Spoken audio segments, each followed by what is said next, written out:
The man slept on a piece of cardboard beneath the courthouse steps. Most people passed him without looking down. Some stepped over him. A few glanced just long enough to feel uncomfortable before looking away. His name was Henry Walker. He was 62 years old, thin, weathered. His jacket was frayed at the cuffs, a faded military patch barely visible on the shoulder. A small backpack sat beside him, everything he owned reduced to what he could carry. To the city, Henry was invisible. To Jonathan Blake, he was an obstacle. Jonathan Blake arrived every morning in a black luxury sedan. Billionaire, tech mogul, philanthropist, at least on paper. He was the kind of man whose name appeared on buildings and donor lists, whose face showed up in magazines beside words like visionary and self-made. That morning, as Jonathan stepped out of his car, his shoe brushed against Henry's boot.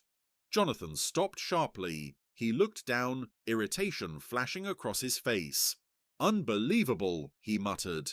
"Can't they clear this area?" Henry stirred, slowly pushing himself upright.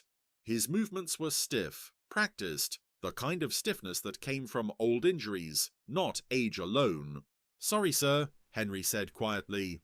"I'll move." Jonathan didn't respond. He adjusted his coat and walked past, already pulling out his phone. The courthouse loomed above them both, stone, cold, unforgiving. Jonathan was there for a civil case, a lawsuit involving a government defense contract his company had secured years earlier. To him, it was a nuisance, paperwork, lawyers, another thing to dominate and move past. Henry stayed on the steps. He watched Jonathan disappear inside, his eyes narrowing slightly, not with anger, but with recognition. Henry Walker had worn a uniform once, a long time ago. He had served 2 tours overseas, infantry. He had followed orders without question. He had carried wounded men through fire. He had come home with shrapnel in his leg and nightmares that never quite stopped. When the factory he worked at closed years later, everything unraveled faster than anyone noticed. Medical bills, missed payments, a system that thanked him for his service and then forgot him. Now he slept beneath the same courthouse that decided who mattered and who didn't. Later that morning, a clerk approached Henry. "Sir," she said hesitantly, "are you Henry Walker?" He looked up. "Yes, ma'am." "You're scheduled to testify today." Henry nodded. "I know." Inside the courtroom, Jonathan Blake sat confidently at the defense table, flanked by expensive attorneys. He glanced around with mild boredom as proceedings began. Then the judge spoke. "Call your next witness." The prosecutor stood. "The state calls Henry Walker." Jonathan frowned. The courtroom doors opened. Henry walked in slowly. Not as a homeless man this time, but upright, composed, wearing a clean jacket someone had given him that morning. His posture changed as he crossed the room, something disciplined surfacing beneath the weariness. Jonathan's eyes met his, and for the first time, the billionaire felt something unfamiliar twist in his chest, because the man he had ignored on the courthouse steps was walking toward the witness stand, and whatever he was about to say was important enough to bring him back into the light. Henry Walker placed his hand on the Bible and swore to tell the truth. His voice didn't shake. That surprised Jonathan Blake. From his seat at the defense table, Jonathan studied the man more closely now. Clean jacket, worn shoes, neatly combed grey hair. The same face from the courthouse steps, but different somehow. Straighter, more present. This wasn't a man who belonged on cardboard. "Mr. Walker," the prosecutor began, "could you please state your background for the court?" Henry took a slow breath. "I enlisted in the US Army at 18. Infantry. I served 2 tours overseas between 1980 and 1987. A murmur passed through the gallery. Jonathan shifted in his chair. "And after your service?" the prosecutor asked. "I returned home," Henry said. "Worked at a manufacturing plant for 22 years. Paid taxes, raised a family, tried to stay quiet. Tried." The word lingered. The prosecutor nodded. "Why are you here today, Mr. Walker?" Henry's eyes lifted, steady. Clear. Because I was there, he said, and because I kept records. Jonathan's attorneys stiffened. Henry explained carefully.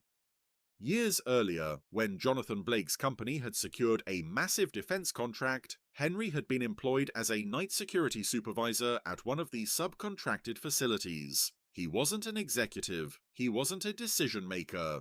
He was the man who noticed things others didn't. I saw equipment being moved off-site, Henry said, unlogged, after hours. The prosecutor asked, "Did you report it?" "Yes," Henry replied, "more than once." "What happened?" "Nothing," Henry said simply. "Then my position was eliminated." Jonathan's jaw tightened. Henry continued. He had kept copies of shipment logs, photos, emails forwarded to a personal account when his supervisors stopped responding. He didn't know why he kept them at first. "I guess the army teaches you one thing," he said quietly. "Document everything." The prosecutor handed the judge a folder. Inside were time-stamped records that matched missing inventory listed in the lawsuit, equipment that had later been declared lost in transit. Jonathan felt heat crawl up his neck. This wasn't coincidence. This was evidence. Across the room, Jonathan's lead attorney leaned in. "We weren't aware of this witness," Jonathan whispered back. "Neither was I." Henry glanced toward Jonathan then, not accusing, not bitter, just direct. "I tried to do the right thing," Henry said. "When it didn't work, I lost my job, then my house, then everything else." The courtroom was silent. Jonathan felt something crack. He remembered the morning on the courthouse steps, the irritation, the dismissal, the assumption that the man in front of him was nothing more than a problem someone else should clean up. And now that same man was calmly dismantling a defense built by the best lawyers money could buy. Henry finished his testimony and stepped down. As he passed Jonathan's table, their eyes met again. This time, Jonathan didn't look away, because the truth was becoming impossible to ignore.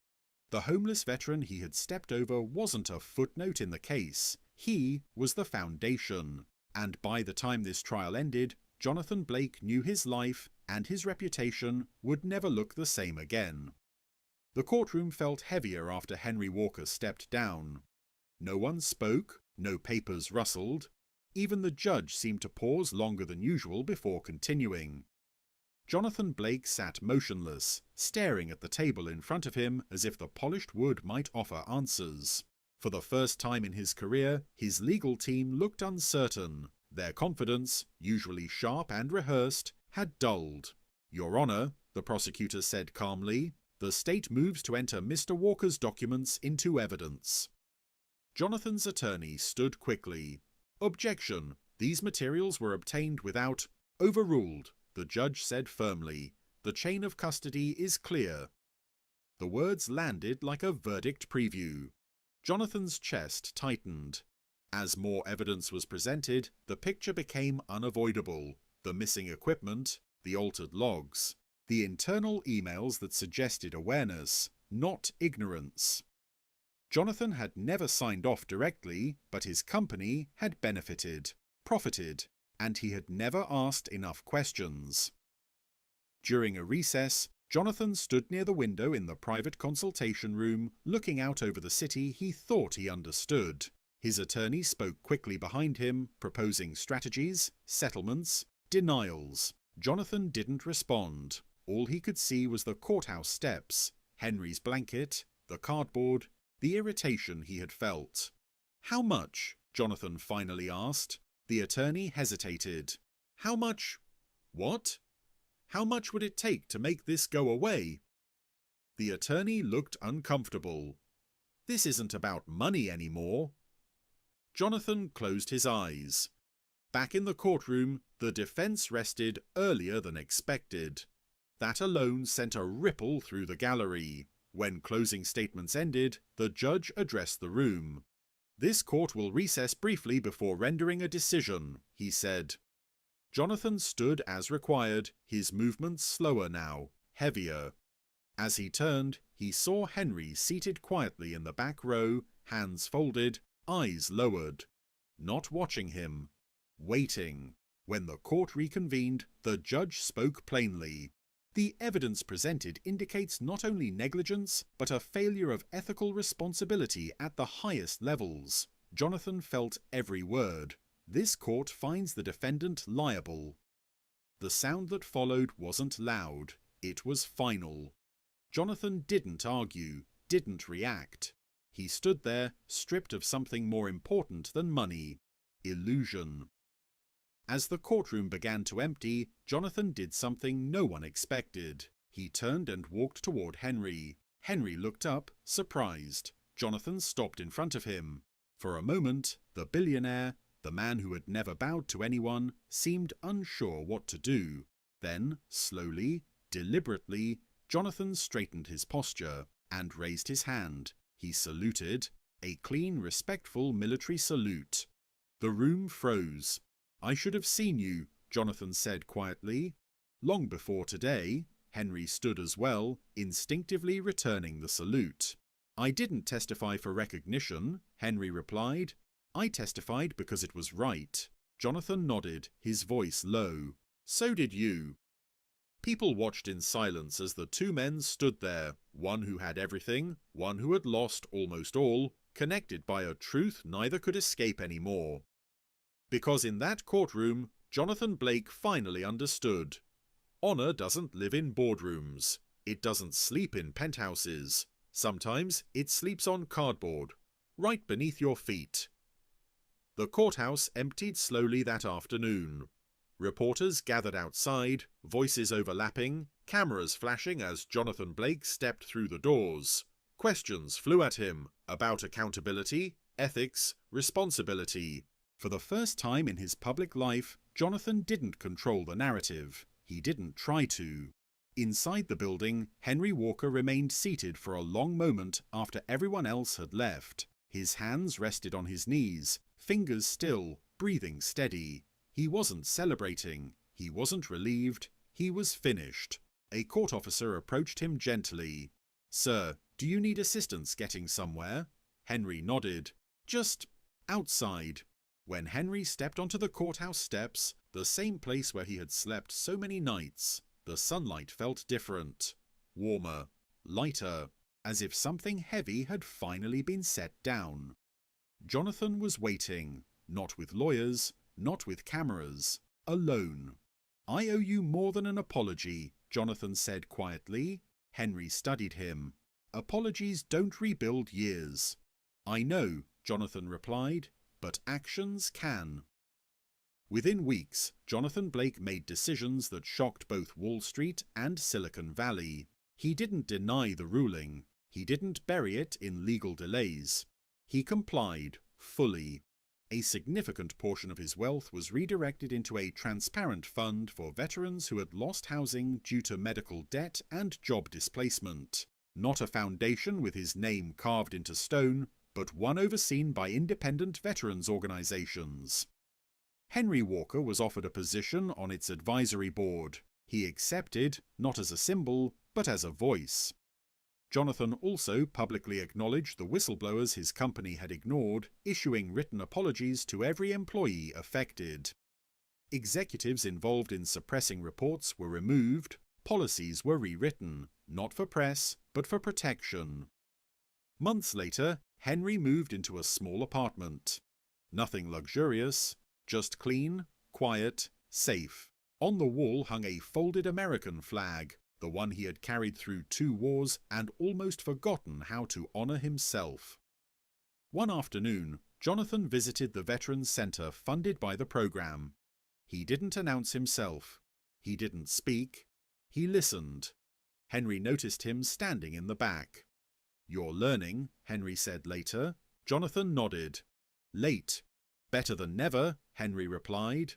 Years later, when Jonathan was asked in an interview what moment changed him most, he didn't mention the verdict or the money lost. He said this: "The day I ignored a homeless man and realized in court that he had more honor in his silence than I had in my success." Henry Walker never returned to the courthouse steps, but the lessons stayed there, carved not in stone, but in memory. Because sometimes the people we overlook are the ones holding the line for all of us. And sometimes the highest salute comes not from rank or wealth, but from finally seeing the truth standing right in front of you.